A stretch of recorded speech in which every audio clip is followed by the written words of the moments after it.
Bonsoir et merci de suivre ce 19h45 de la télévision Labari que j'ai l'immense plaisir de vous présenter. Arrivé hier soir à l'aéroport international Diori Hamani de Niamey de 38 compatriotes évacués du Soudan. Cependant, un incident a marqué cet événement.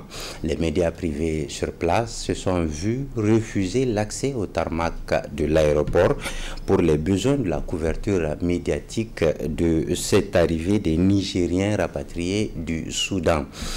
Conséquence, ces médias, dont la télévision Labari, ont décidé de vider les lieux. Les détails avec Ismaël Momouni.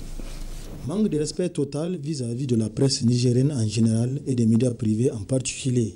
Invités pour couvrir l'accueil des expatriés nigériens du Soudan évacués par la France, la presse s'est mobilisée à l'aéroport international Diori Hamani de Niamey, présent depuis un bon moment au hall du salon ministériel avec le staff du ministre des Affaires étrangères et celui de l'ambassade de France au Niger. Dès l'atterrissage de l'avion, aux environs de 22h40, que fut la surprise des reporters, dont la plupart sont des médias privés, se sont vus interdits aux équipes des organes suivant la télévision Labari, la télévision Bonferré, la télévision Amfani, la télévision Dunia, la télévision Canal 3, la télévision Niger 24, l'agence nigérienne de presse ANP et l'Office national d'édition et de presse ONEP d'y être sur le tarmac avec les autorités. Seuls les confrères de la télévision nationale ont été autorisés par les gendarmes. Cette discrimination s'est tenue en présence du ministre des Affaires étrangères, Hassoumi Massoudou, et de l'ambassadeur de France au Niger, Sylvain Ité. Cette ségrégation a dépité les reporters de ces différents médias qui ont vidé les lieux, l'essentiel la télévision nationale et le studio Kalangu. Qu'est-ce qui se cache derrière cette discrimination? Le ministre craint-il qu'on lui pose des questions relatives à la situation des compatriotes au Soudan ou encore à ces rapatriés? Et pourtant, des dispositions ont été déjà prises avant l'arrivée des médias, car la liste a été envoyée à la responsable de la communication du ministère des Affaires étrangères, qui est d'ailleurs présente sur le lieu au moment où la sécurité humiliait la presse. Avant d'aller au pied de l'appareil, le ministère des Affaires étrangères, Hassoumi Massoudou, et l'ambassade de France, Sylvain Ité, accompagnés de leur staff, étaient debout avec la presse pour accueillir les évacués du Soudan. Au moment des interviews, en dehors du micro de la télévision nationale et du studio Kalangu, où sont passés alors les micros des télévisions privées et dictaphones de la presse en ligne et écrite de l'État. Dire que les autorités ne sont pas au courant de cette situation, c'est qu'ils portent alors des lunettes en bois lors de leurs interviews. Trop, c'est trop. La presse dit ne plus cautionner ce manque de respect.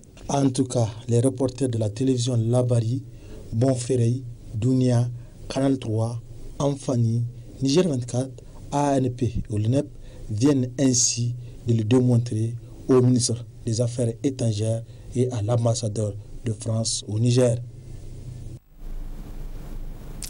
Et au-delà de ces 38 expatriés rapatriés hier soir, plusieurs autres Nigériens se restent bloqués au Soudan. Parmi ceux-ci, il y a des étudiants qui ne savent plus où donner de la tête. Voyons la situation des étudiants nigériens au Soudan avec le président de l'Union des étudiants, Moussa Hamadou, joint dans la mi-journée de ce jeudi. Suivons-le. Alhamdulillah, on va dire Alhamdulillah, comme on est vivant et puis plus ou moins en bonne santé, on dit Alhamdulillah.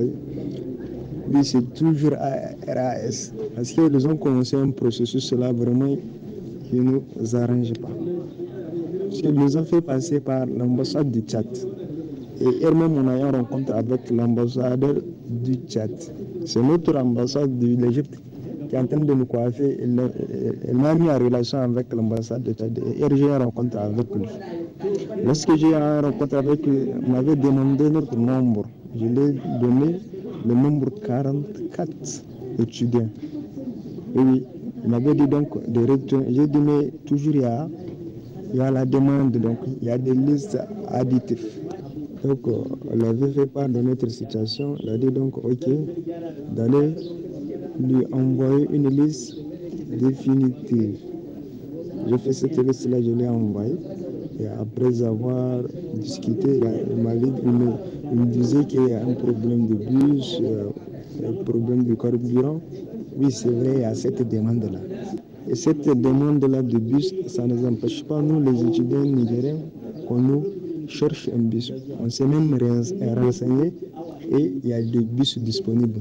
Mais après, lui, son secrétaire nous a appelé pour dire qu'il devait faire une estimation d'une somme de notre prise en charge pendant 10 jours pour attendre un seul bus. La coalition ASSO-EPT organise depuis ce jeudi matin un atelier de formation.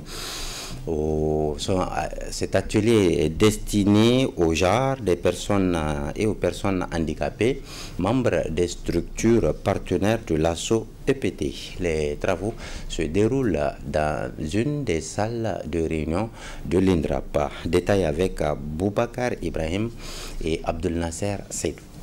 L'éducation en situation d'urgence au CF School, c'est le thème de cette formation objet de lancement et porté par la coalition des associations nigériennes pour une éducation pour tous ASSO-EPT au profit de ses membres et des acteurs membres des organisations alliées.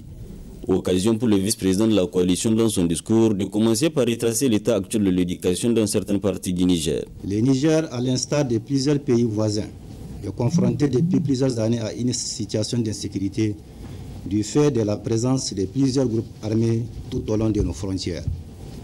Les attaques et les menaces régulières contre nos forces de défense et de sécurité n'ont malheureusement pas épargné les paisibles citoyens et même les écoles, les enseignants et les apprenants.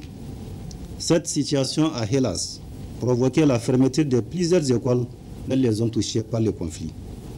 Selon le cluster éducation, au 9 mars 2023, on totalise 867 écoles fermées à travers les pays, dont 838 écoles primaires et 29 du secondaire, touchant ainsi 70 783 enfants, dont 34 673 filles. Cette situation met incontestablement en danger l'avenir de ces enfants et leurs accès aux services sociaux de base, éducation, santé, protection, nécessaires pour leur épanouissement et le développement du pays. Il s'agit ainsi à travers cet atelier de formation à outiller les participants sur les alternatives éducatives et de l'environnement approprié susceptible de minimiser les effets des crises et des violences sur l'accès et le maintien des enfants à l'école. Renforcer les capacités des participants sur le droit à une éducation inclusive, équitable et de qualité et d'améliorer la résilience personnelle des enfants dont les filles touchées par la crise. Renforcer les cadre de constatation des acteurs de la société civile sur le droit de l'éducation en situation d'urgence. Aussi, cette situation permettra-t-elle de renforcer les cadres de la société civile active en éducation en renforçant la synergie d'action entre les organisations ici présentes, à savoir les structures de jeunes filles et garçons, les femmes et personnes handicapées. À noter enfin qu'il s'agit également pour ASSO-EPT à travers cet atelier de 2 journées de supposer les conditions d'un retour sur le banc pour tous les enfants nigériens déscolarisés pour des raisons sécuritaires. Voilà, c'est l'essentiel à retenir de l'actualité de ce jeudi 27 avril 2023. Ce journal vous sera rediffusé à 22h45, demain à 7h15, puis à 12h45. Vous suivrez de nouvelles éditions d'informations. Moi, je vous reviens mardi à 19h45, Inch'Allah. Prenez bien soin de vous et à très bientôt.